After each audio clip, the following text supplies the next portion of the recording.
You see people, or maybe it's you, who go on a diet, feel great, lose weight, look great, have more energy, more clarity, more focus, and then a couple months go by and you're exactly back where you started, if not worse off. It doesn't have to be this way. With over 30 years as a doctor of chiropractic and a transformational coach, I discover your path of action, design the plan to get you there, and deliver the accountability you need to succeed to live life alive. If this is a part in a series that I'm putting together, so if you like what you hear, subscribe so you don't miss any upcoming parts. And as always, I look forward to hearing from you with all your questions and comments. Thank you. With that, let's get started. In the last video, I laid out a 30,000-foot view, if you will, of all the pieces that need to come together, where everybody's pitching, just make this one change, you'll lose 30 pounds. You'll lose 40 pounds. You'll feel great. You'll look great. That's not the case. The first thing I want to tackle is your food intake. Your macros, if you will, that's the popular term for it today. Your protein, your carbs, and your fats. What does that mean? What do we do with them? This is a very confusing point, and there's enough information on this point to give people paralysis to not make any moves, where they make the moves that are most convenient for them. So the first thing I'd like to discuss is that we need to figure out the amount of protein you need to move forward. It serves two purposes. One, it helps you maintain the muscle you have on your body while upping your metabolism. And also maybe it puts you in position to gain a little muscle. These are all good things, as like I said, your metabolism will increase. Now you need to eat the right foods in order to do this. Good protein sources are good lean meats, seafood, eggs. Now I'm not going to go down, if you're a vegetarian, I've worked with many, and the big thing is that you combine to form complete proteins.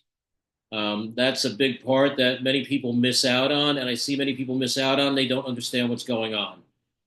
You need to feed the body in order to get a correct response. Your body responds to good lean cuts of meat. That's beef, that's pork. Like I said, all seafood. Certain ones have different fat contents, but what you start to look at is what is the kind of fat that's in there, and is it bad for you? And how much is bad for you? And things like that, like salmon, which is very high in, we'll say, omega-3s and other omegas, is actually very good for you.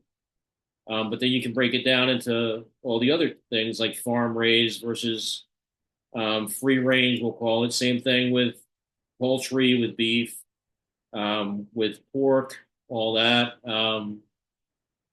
It's very important that you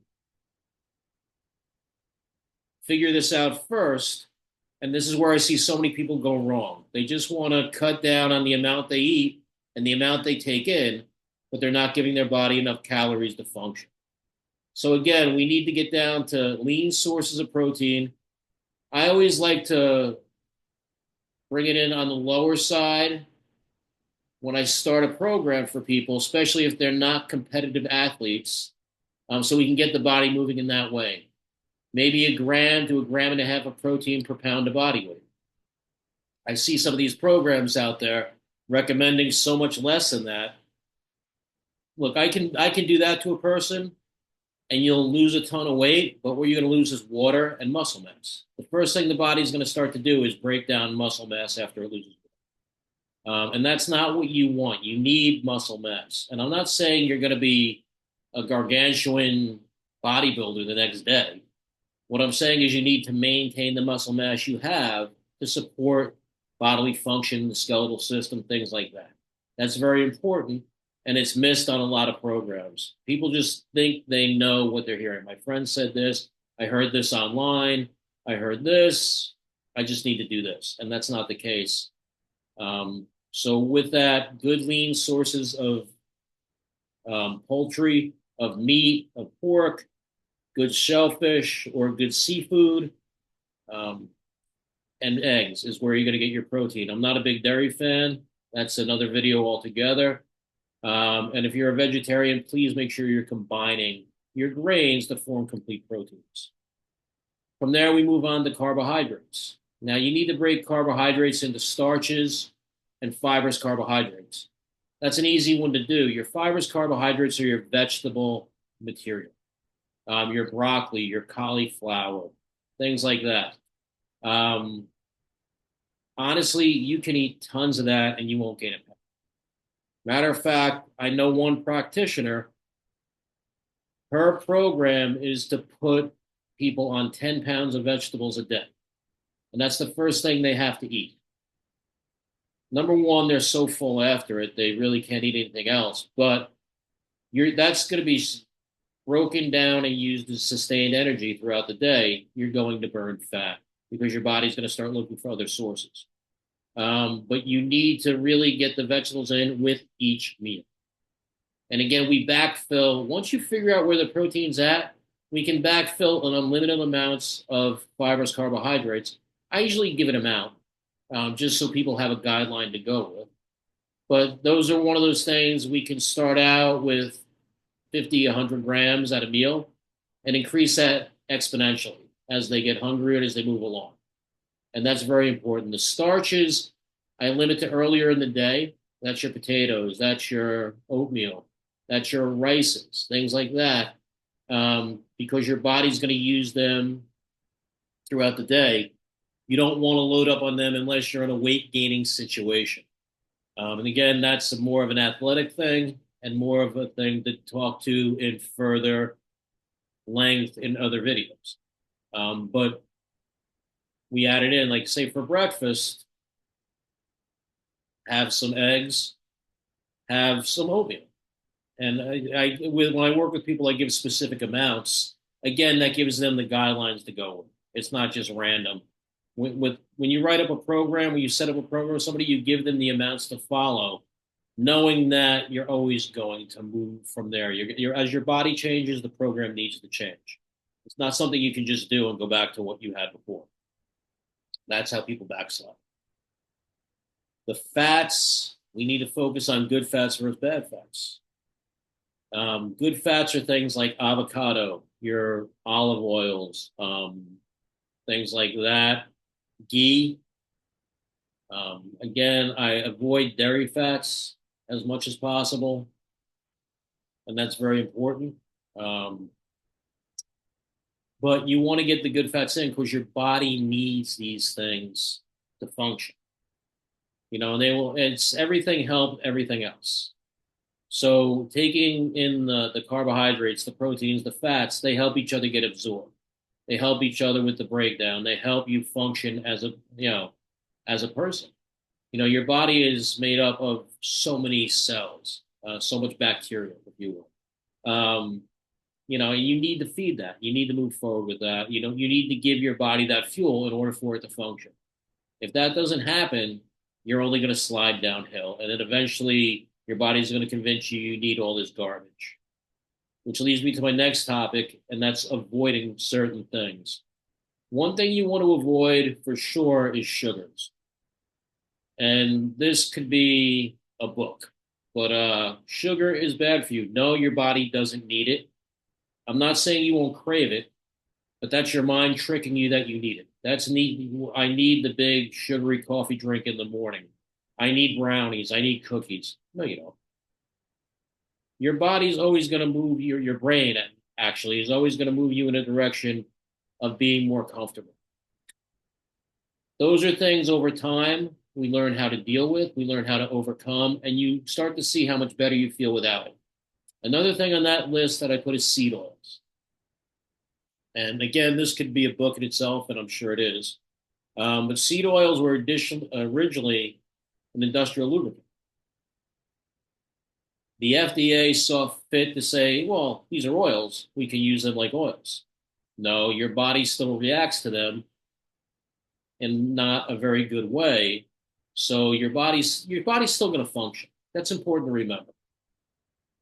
People will say things don't bother them and things don't accumulate in a bad way, but your body will work around a lot of things that are bad for it in order to function.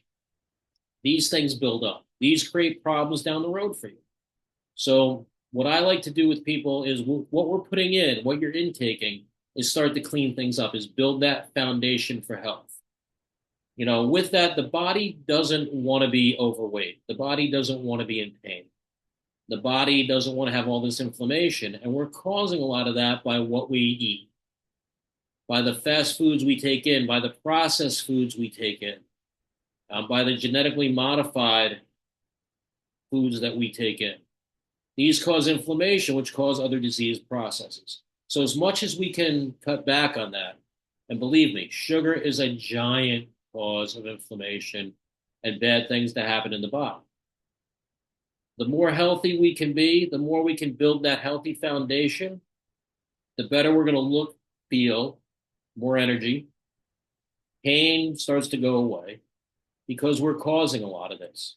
Your body, your brain, rather, I keep saying body, but it's your brain, is always going to trick you to take the easiest path. And that's have the ice cream sundae, have the brownies, have the cookies. You need them. No, you don't. You, me, the woman on the corner, the man across the street, our bodies pretty much all function the same, unless there's a genetic modification, an alliteration that has happened since birth that causes something to be different. And that's very rare. But you need to build that foundation with the proteins, the correct carbs, and the correct fats so you can move forward. Now, does that mean you can never have these things? No, not at all. That's why we have what we call cheat meals. And that's when I work with people, what we'll start to do sometimes is once a week, we'll throw in a cheat meal. So you'll eat clean all week, you'll follow your program all week, and then we'll allow one of those meals to be whatever you want. And by whatever you want, I mean you can have the cookies, the ice cream, have the beer, have the wine, have whatever for one meal. It doesn't mean all day. It's not a cheat day. It's a cheat meal. This is going to feed your head, so it takes care of those cravings. And gradually you get to a point where you don't even want the cheat meal. And it may take a while. These changes take a while to happen. And that's very important to understand. It's not overnight. It's not in a week. But what happens over that course of time is you start to modify your behavior based on how you feel. And you start to keep that behavior so you stay how you want to be. Like I like to say, like to live life alive.